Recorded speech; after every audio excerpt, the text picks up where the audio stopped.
And I'll just, for shortage of time, I'll just describe one case which taught me the most. Not my best result, but the best teacher. A 29-year-old active man with a massive lower limb injury, with a degloving and necrosed skin, as you can see, with devastated muscles. He was told in an early hospital that you'll never be able to walk again. And you can see that the extensor patellar mechanism is disrupted. He was culture positive to multi-drug resistant Pseudomonas and Acinetobacter. So we used biocellular regenerative therapy. I was just talking about that with Dr. Mohan Rangaswamy, and it was effective in salvaging about 80 to 90% of muscle mass.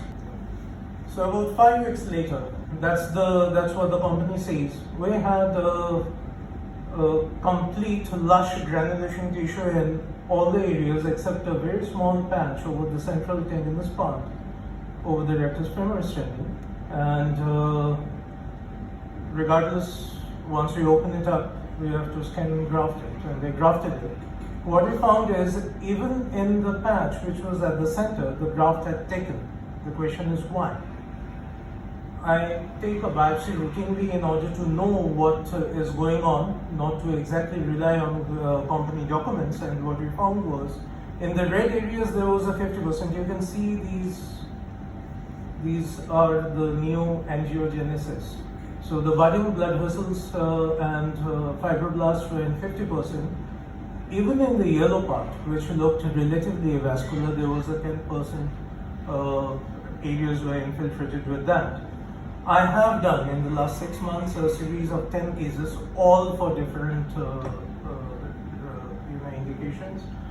I've done a SWOT analysis and a patient assessment.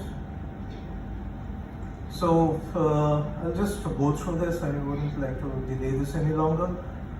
Overall, for procedure, for activity, the patient responses have been excellent. The experience has been good, and if you look at this is what makes my day. How good was your doctor? And it's a 10 by 10.